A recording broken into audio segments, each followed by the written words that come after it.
ಅಂಗಳದಲ್ಲಿ ರಾಜ್ಯ ರಾಜಕೀಯದ ಚರ್ಚೆ ಆಗುತ್ತಾ? ಈಗ ನೋಡಿದ್ರೆ ರಾಜ್ಯದಲ್ಲಿ ಜಾತಿ ಗಣತಿ ಬಗ್ಗೆ ಬಹಳ ಜೋರಾಗಿ ಚರ್ಚೆ ಆಗ್ತಾ ಇದೆ. ಸಿಎಂ ಡಿಸಿಎಂ ದೆಹಲಿ ತಲುಪಿದ್ದಾರೆ. ದೆಹಲಿ ಅಂಗಳದಲ್ಲಿ ರಾಜ್ಯ ರಾಜಕೀಯದ ಚರ್ಚೆ ಆಗುತ್ತಾ? ಇವತ್ತು ಎಐಸಿಸಿ ನೂತನ ಕಚೇರಿ ಉದ್ಘಾಟನಾ ಕಾರ್ಯಕ್ರಮ ನಡೆಯುತ್ತೆ. ಸಿಎಂ ಸಿದ್ದರಾಮಯ್ಯ, ಡಿಸಿಎಂ ಡಿಕೆ ಶಿವಕುಮಾರ್ ದೆಹಲಿ ತಲುಪಿದ್ದಾರೆ. ರಾಜ್ಯಕ್ಕೆ ಬಂದು ಒಗ್ಗಟ್ಟಿನ ಪಾಠ ಮಾಡಿ ಹೋಗಿದ್ದಾರೆ ಉಸ್ತುವಾರಿ ಸುರ್ಜೇವಾಲಾ. ಅಶಿಸ್ತು ತೋರೋರಿಗೆ ಎಚ್ಚರಿಕೆಯನ್ನ ನೀಡಿದ್ದಾರೆ. ಸಿಎಂ ಡಿಸಿಎಂಗೆ ಯಾವ ಸೂಚನೆಯನ್ನ ಹೈಕಮಾಂಡ್ ಕೊಡುತ್ತೆ?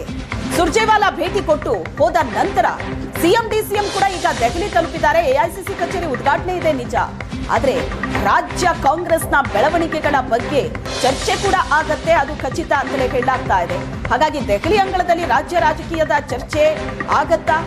ಆದ್ರೂ ಯಾವೆಲ್ಲ ವಿಚಾರಗಳ ಬಗ್ಗೆ ಆಗತ್ತೆ, ಜೊತೆಗೆ ಸಿಎಂ ಡಿಸಿಎಂಗೆ ಯಾವ ರೀತಿ ಸೂಚನೆಯನ್ನ ಹೈಕಮಾಂಡ್ ಕೊಡತ್ತೆ ಅನ್ನೋದು ಕುತೂಹಲಕ್ಕೆ ಕಾರಣ ಆಗಿದೆ.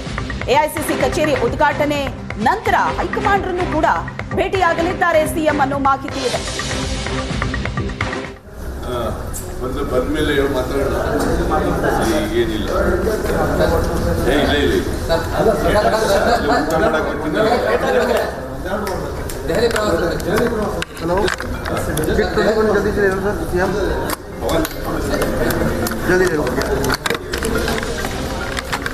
ದೆಹಲಿಯಲ್ಲಿದ್ದಾರೆ ಸಿಎಂ ಸಿದ್ದರಾಮಯ್ಯನವರು.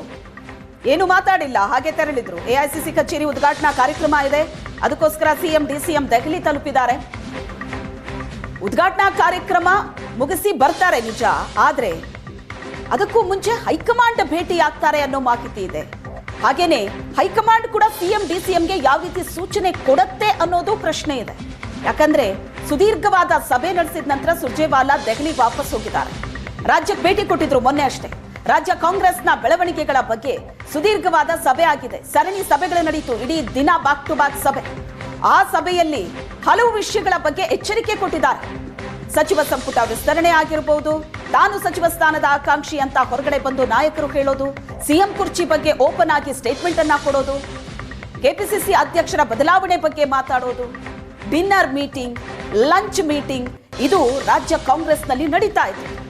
ಏನೇ ಆದ್ರೂ ಸಹ ಓಪನ್ ಆಗಿ ಹೊರಗಡೆ ಬಂದು ನಾಯಕರು ಯಾವತ್ತೂ ಹೇಳಿಕೆಗಳನ್ನ ಹೀಗೆ ಕೊಡ್ತಾ ಇರಲಿಲ್ಲ. ಆದ್ರೆ ಇತ್ತೀಚಿನ ದಿನಗಳಲ್ಲಿ ಆ ಪದ್ಧತಿಯೇ ಬದಲಾಗಿದೆ ರಾಜ್ಯ ಕಾಂಗ್ರೆಸ್ನಲ್ಲಿ.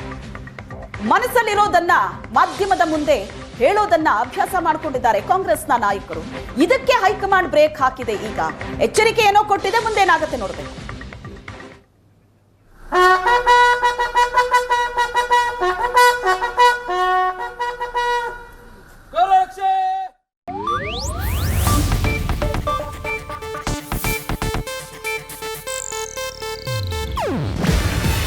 ಇದು ಏಷ್ಯಾನೆಟ್ ನ್ಯೂಸ್ ನೆಟ್ವರ್ಕ್ ಪ್ರಸ್ತುತಿ. ನೀವು ನೋಡ್ತಿದ್ದೀರಾ ಏಷ್ಯಾನೆಟ್ ಸುವರ್ಣ ನ್ಯೂಸ್.